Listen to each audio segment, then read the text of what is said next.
This is the future.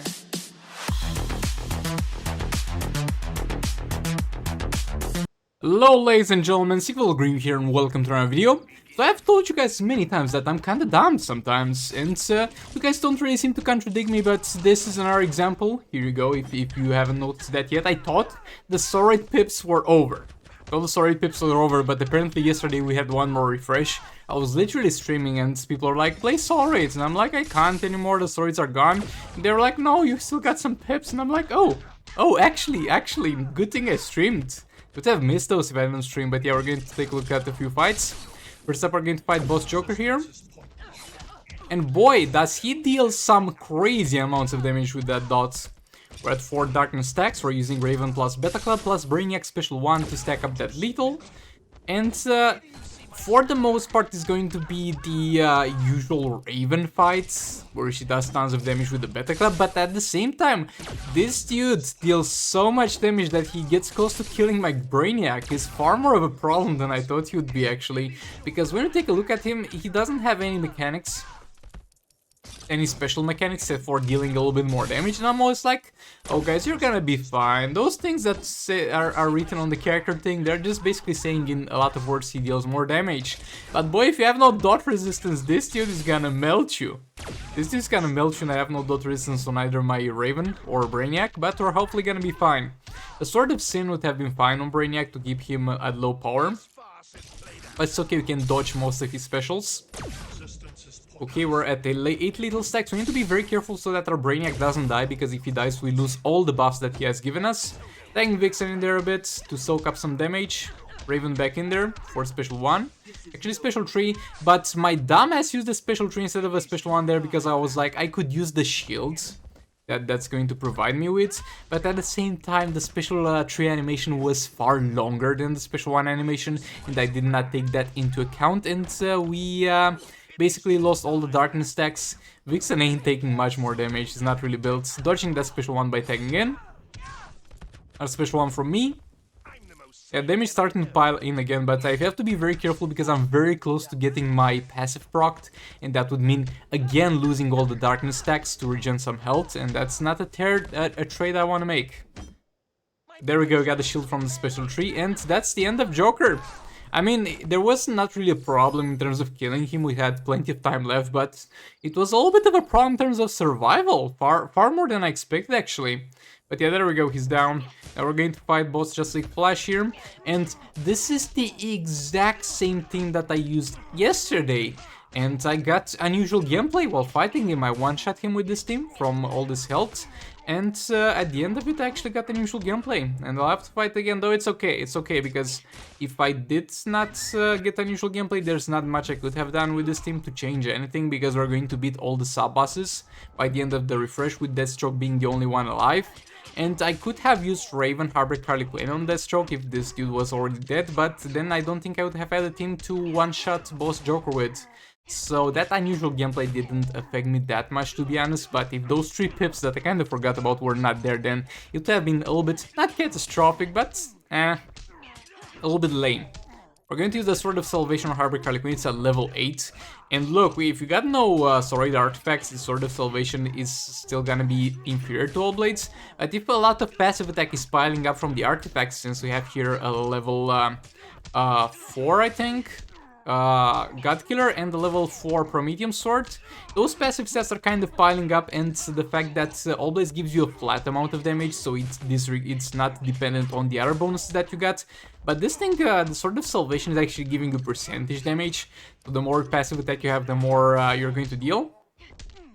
And as a comparison, the dot damage that we deal with this thing compared to the dot damage that we dealt with the All Blades is around, on average, 100k higher, or sometimes the same amount of damage, but still far better than All Blades because we're not taking the constant dot damage, and we had a far better start, because at the start it takes you a ton of time to get the super move out of the way with Harley, and then to get mana to use the special 2 with Batman, and having the Sword of Salvation stealing all that power kind of denies your hard start here.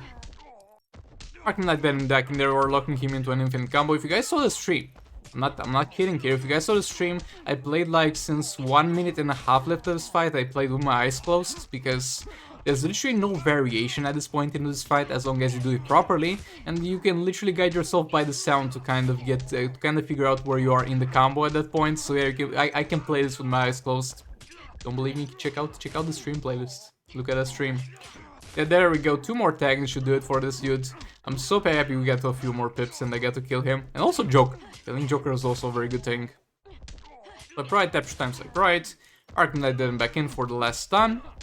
At this point I was just playing it, and I didn't know how much health he had, and I was like, can you like please die? This went a little bit worse, I don't know why, than the previous fight, because the previous time we had a little bit more seconds when you got the unusual gameplay to kill him, but yeah, there we go.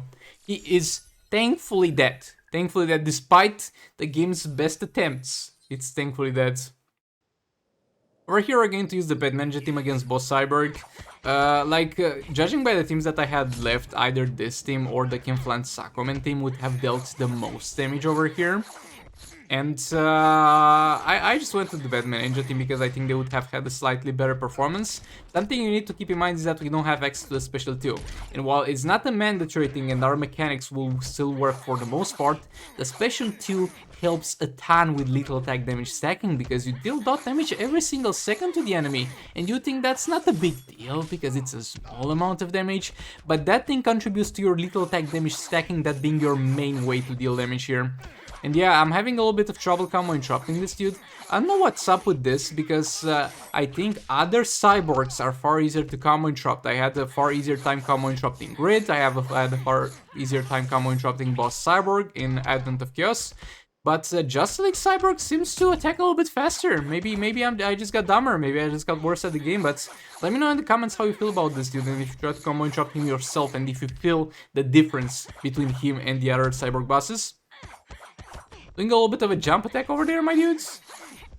But yeah, let's just say the Beta Club ain't what it used to be, and the recent fix that they did to it, it's going to give you more balanced results. That's what I'm gonna say about the new state of the Beta Club. It's gonna be pretty much, you're going to, in every single fight, get performances similar to an above average result with the previous state where you had to constantly reset the dots.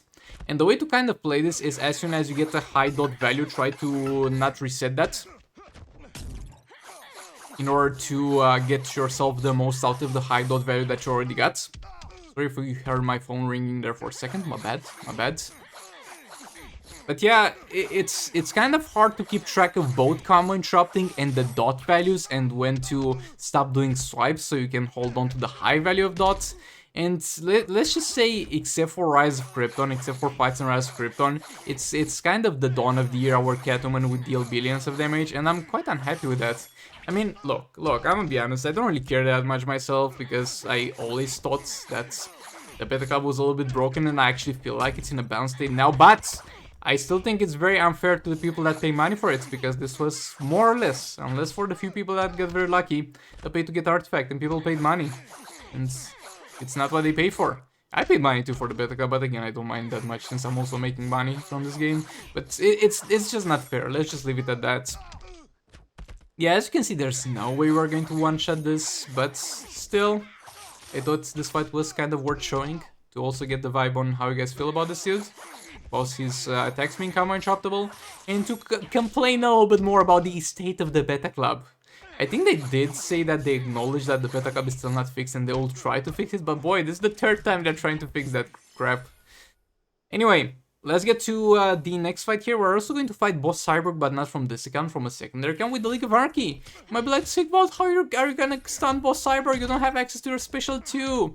Well, no, but we do have access to the special 3 of EPI.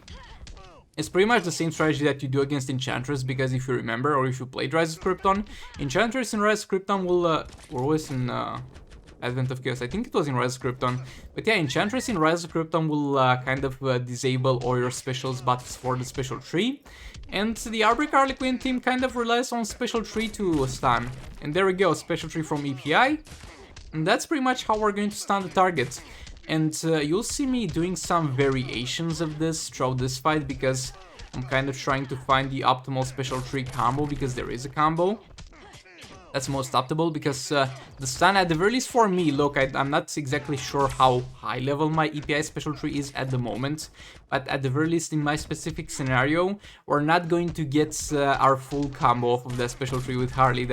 We're just gonna get a lower stun duration than we got with Arkham Knight Batman, and some hits are going to be irredeemably off stun. So what we can do is try to optimize our combo to the point where we are going to perfectly land on the stun.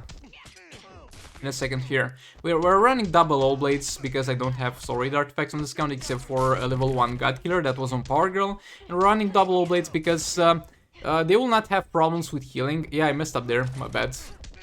Will not have problems with healing because EPI will have our back. And she also benefits from the all blades. Yeah, still not doing that combo yet. And yeah, I messed up again. Over here I think I was trying to figure it out and to remember it. Hardly back in there. Yeah, that's kind of it, but I need to finish the first combo. You need to do like first combo fully, and then you tag EPI in. Okay, so swipe right, tap time, swipe right. Tap 1, 2, 3, and mid combo tagging of EPI. And then you block a few hits into a special tree. There we go, that's the combo. That's the most optimal combo for this team. Shout out to my boy Redblade, he taught me this with against both Black Adam, where the stuns were by default smaller. Tag in, swipe right, tap time, swipe right, and then 1, 2, 3 tags right on the stun and EPI into a mid combo tag. And that's a sweet spot. We figured it out for this fight. I think it was slightly different for Black Adam. Maybe without the last swipe. I'm not 100% sure. I don't really remember, but it was something similar on the same note as this pretty much. 3 hits, EPI back in there. Special tree. Harley back in there. I mean, we'll not kill this dude, we'll eventually kill him next fight with the multiverse team, but I'm not gonna bother showing you that fight because that one is kinda boring. Let's say, well, all the fights in this video were boring. Nah, well, unlucky. I'm sorry. Why did you watch until this point then? That's a little bit of a you problem at this point, since we're almost over. But yeah, thanks so much for watching, guys. Please do like, comment, subscribe, and share. If you enjoyed the video, it literally does help a ton. Trust me, it helps a ton. Mainly comment and like. That would be appreciated, and subscribe for more content, and thank you for watching. I'll see you all in the next one. Yeah, that's the damage we dealt here. Not the best, not the worst, but yeah, goodbye. This is the future.